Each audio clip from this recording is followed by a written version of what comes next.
The term fellowship, no?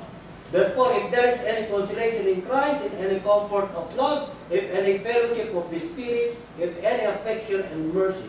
Fellowship of the Spirit is koinonia pneumatos. Ito po. Nung ako po tinitingnan ko yung claim, sabi ko, ito ang ibig sabihin ko dito. Tinignan ko lahat ng mga translation, sabi ko, almost translation, hindi nag-agree doon sa idea na pumapasok sa akin. Then,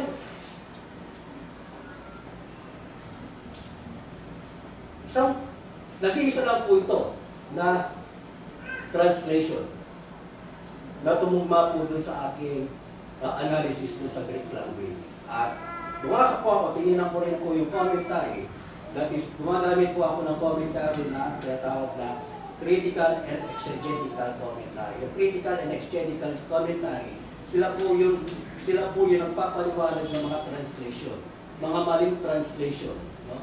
At may mga bagay po silang ipinaniniwanag na hindi po nakikita sa mga translation, na maliwanag na nakikita sa Greek. So, pinag-aralan po natin ang ating Bible, ito po ay merong interpretive aids. Diba? Interpretive translation. So, yung pong salitang fellowship of the Spirit, the Spirit is koinonia. This is koinonia pneumatos, denotes the quality of fellowship. It is the dictive of quality. No? Pneumatos, the absence of the article before the word pneumatos. No, that is yung tinatawag na to. So, yung to. No? Yung definite article. It signifies it is not the Spirit. At pinag-aralan po natin sa litang pneumatos.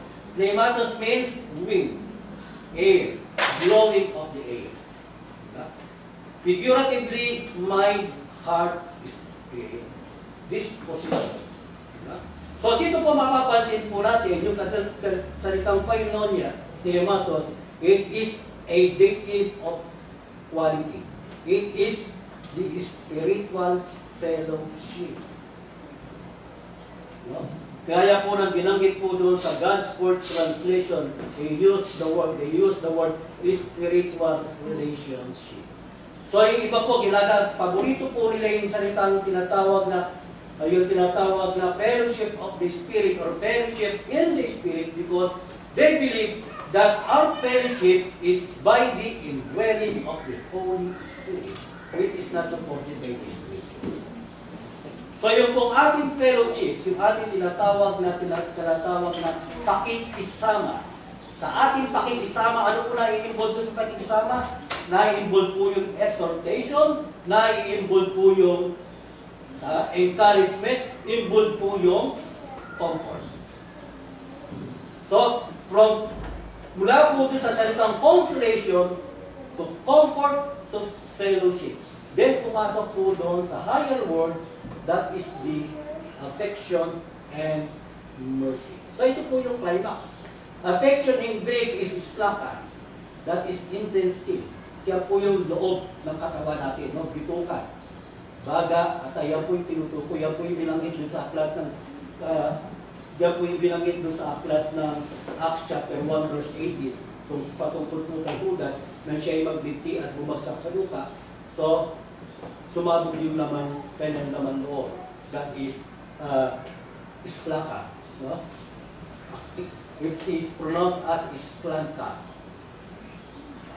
The seat of emotion, affection, compassion, sympathy, translated as heart, and love. This love, so kaya po nagbilanggit doon sa God's GNT, or His love for you grows stronger, gaya po nagbilanggit doon sa 2 Corinthians chapter 7 verse 15. Okay?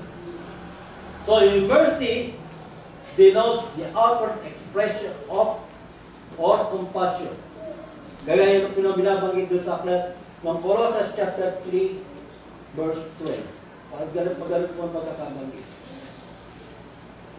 Magbihis na kayo ng mga hira ng Diyos, ng mga banal, at minamahal ng isang pusong mahabagi ng kagandahang loob ng kababaan at kaamuan at ng yung po salitang puso dito, ito po ay galing po dun sa salitang affection, sa intestine.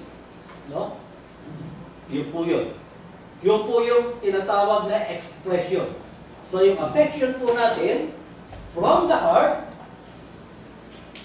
we are expressing it by our mercy. Ngayon, ang problema po rito, yung mercy and affection, they are both plural form. Sa wikang Grego. They are both plural form.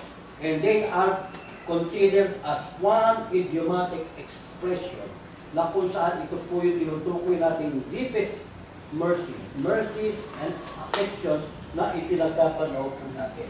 So pagdating po dun sa tinatawag na affection and mercies, that is actually the expression of love. Ano po yung mga na-involve? Involved na po din yung lahat ng bagay. Consolation, comfort, and fellowship. Kaya from simple to climax na binabanggit ng apostol na si Pablo. The climax summarized the consolation, comfort, and fellowship into affection and mercy, expressed in love and harmony. These are extended to others in unity. Hindi po ito yung mga bagay na tinatanggap po natin. Ito yung mga bagay na ipinagkakaloob po natin sa ating kapwa. No? Ito po yung mga bagay na pinagkakaloob natin. Kaya nga po sa aklat ng Philippians chapter 2 verse 3, ang sabi po ron, let nothing be done through selfish ambition or conceit, but in lowliness of mind, let each esteem others better than himself. Ito yung binibigay natin sa ating kapwa. Pero sa pag-exhortation po natin, sa pagbibigay natin ng kalakasan sa mga nanghihina, sa ating fellowship, minsan po kasi ang mga Kristiyano, pag tumutulong, nakataas ang para po yung pariseo, ang sabi po ng pariseo, sa kanya ay nagbibigay. Pag nagbibigay siya, inilalaglag niya, pinatutulog niya po yung pera. Minsan po ang Kristiyano gano'n. Ito po yung sinasabi yun. So yung salitang consolation, comfort, fellowship, affection, hindi po yung bagay, hindi po yan yung bagay na tinatanggap natin sa ating sarili. Kundi yan yung bagay na ipinagkakaloob po natin sarili sa ating kapwa out of love. Kaya nga po, the fight of suffering to it is let each of you look out not only for his own interest, but also for the interest of others. Ito po yung ating suffering na ginagawa. Tingnan natin ang ating kapwa na mas maigi kaysa sa ating sarili. No? Sa Philippians chapter 2 verse 4. Basahin po natin sa wikang Tagalog.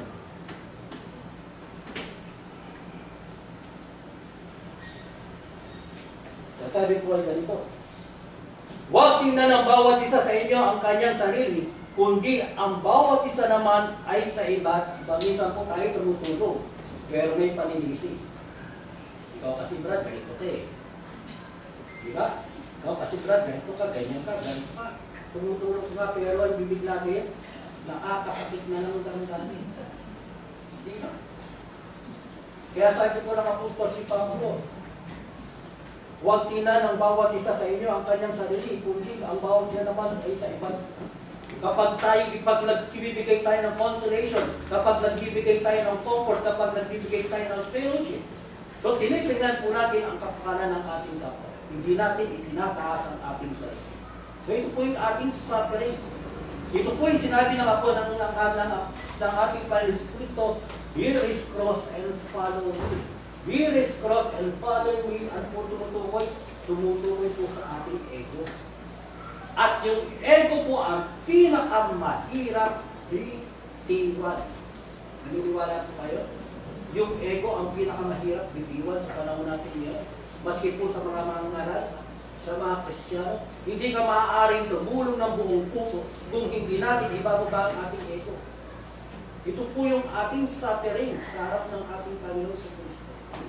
That is the same conflict na nakikita po natin kay Apostol si Pablo.